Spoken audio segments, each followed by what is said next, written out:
Hello students, this is advocate Neeraj Gupta. हमने tort law काफ़ी हद तक पढ़ लिया है और हमने ये हमेशा पढ़ा है कि जो भी इंजर्ड पर्सन है, यानी जिसको मेंटल इंजरी हुई, फिजिकल इंजरी हुई, अफेक्टेड पार्टी वो केस कर सकती है। बट फिर भी कुछ सिचुएशंस ऐसी हैं जब अफेक्टेड पार्टी केस नहीं कर सकती। हु कैन नॉट स्यू, एक अलग से क्वेश्चन हम पढ़ चुके हैं, हु कैन स्यू।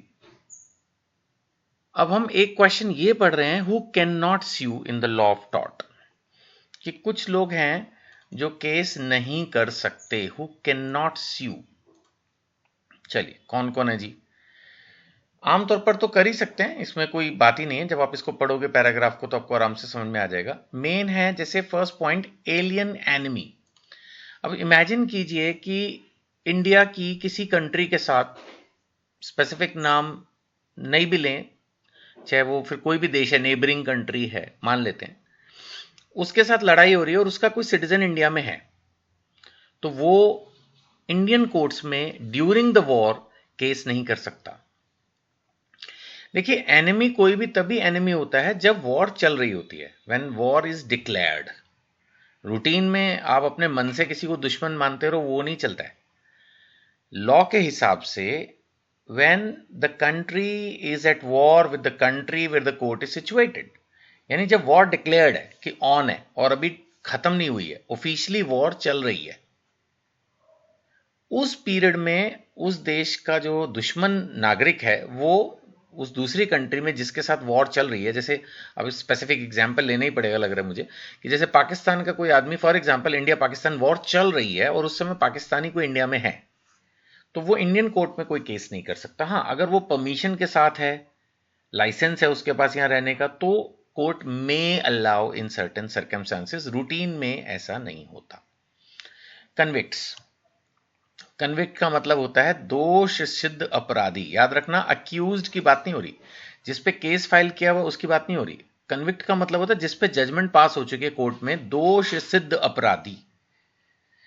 तो जब कोर्ट में ये डिक्लेयर हो गया तो वो ड्यूरिंग द पीरियड जब तक उसकी इंप्रिजनमेंट है, उसको कोर्ट के सर्कमस्टांसेस में मना हो भी सकता है। बट ये भी ऐसा कोई हार्ड एंड फास्ट रूल नहीं है कि मैं बोल दूं फलाने एक्ट के फलाने सेक्शन में ऐसा लिखा है। उसको सर्टेन सर्कमस्टांसेस में अलाउ हो भी सकता है, नहीं भी, कुछ लिमिटेशंस होती हैं। तो मतलब एटलीस्ट आप ये सोच सकते हो कि टॉर्ट लॉ में हो सकता है कि किसी पर्टिकुलर सिचुएशन, अब डिफेमेशन है मान लेते हैं, अब किसी दोषित अपराधी को किसी ने बेइज्जती कर भी दी, इसका मतलब ये नहीं उसके कुछ भी आप उछाल दोगे उसका, लेकिन फिर भी मतलब अगर कोई डिफेमेशन वगैरह है, कुछ रूटीन में थोड़ी बहुत उसको दिक्कत आती है, तो हो सकता है कि उसको कोर्ट में केस करने की परमिशन ना मिले। कॉरपोरेशंस, देखो एक कंपनी तो कोर्ट केस कर ही सकती है। एकदम मेरे बोलते ही आपके दिमाग में आएगा, अरे सर कंपनी तो कोर्ट केस कर ही सकती है ना। बिल्कुल कर सकती है, कंपनी अपनी प्रॉपर्टी को डिफेंड करने के लिए केस कर सकती है। लेकिन हम पढ़ रहे हैं हेडिंग कि कब नहीं कर सकती, तो कंपनी डेफेमेशन का केस नहीं कर सकती है ना। कंपनी डेफेमेशन का केस कैसे करेगी, या पर्सनल इंजरी का केस कैसे करेगी, असॉल्ट का केस कैसे करेगी? इसका मतलब अगर किसी कंपनी के डायरेक्टर की डेफेमेशन हुई है तो उसको अपनी पर्सनल कैपेसिटी में केस करना पड़ेगा, कंपनी के नाम पर नहीं कर पाएगा। जबकि कंपनी की प्रॉपर्टी होती है, अगर उसमें कोई ट्रेसपास है, उसमें कोई प्रॉब्लम है, तो कंपनी अपनी प्रॉपर्टी के लिए केस कर सकती है, इसमें कोई दिक्कत नहीं है। बात समझ रहे हैं? तो कंपनी रूटीन में केस कर सकती है, कंपनी पर भी कोई भी केस कर सकता है, लेकिन कुछ ये समझ लिए टॉर्ट लॉ में कुछ चीजें पर्सनल नेचर की हैं, उसमें कंपनी पर केस नहीं हो सकता। इंसॉल्वेंट पर्सन, अब कई बार एक आदमी का दिवाला निकल जाता है, दिवालिया व्यक्ति। अब दिवालिया जिसका निकल गया उसकी तो फिर सारी प्रॉपर्टी गवर्नमेंट का रिसीवर ले लेते हैं ना, एक तरह से फिर वो सारी प्रॉपर्टी अब गवर्नमेंट की है और गवर्नमेंट उन लोगों को उस प्रॉपर्टी को बेच के पैसा देगी जिनको लेना था। इंसॉल्वेंट का मतलब ही वही होता है, वो व्यक्ति जिसके पास प्रॉपर्टीज बहुत कम है और लोगों से उधार लिया हुआ है, और अब गवर्नमेंट के पास जाके उसने डिक्लेयर कर दिया जी मेरे पास तो उधार चुकाने के पैसे नहीं है, तो सरकार उसके पास जो कुछ भी होती है वो प्रॉपर्टी टेक ओवर कर लेती है और उसको बेच के जिन लोगों के पैसे देने होते हैं उनको प्रोपोर्शनेटली पैसे दे देती है। ये गवर्नमेंट का प्रोसेस है इंसॉल्वेंसी का। अब लेकिन उस प्रॉपर्टी से रिलेटेड तो फिर उसका राइट खत्म हो गया ना, now that property belongs to receiver कह लो या बिलोंग्स टू गवर्नमेंट होगी ना, कोर्ट उसको टेक ओवर कर लेगी जुडिशियल प्रोसेस से, लीगल प्रोसेस से, तो उसका फिर राइट खत्म हो जाता है, ही कैन नॉट स्यू।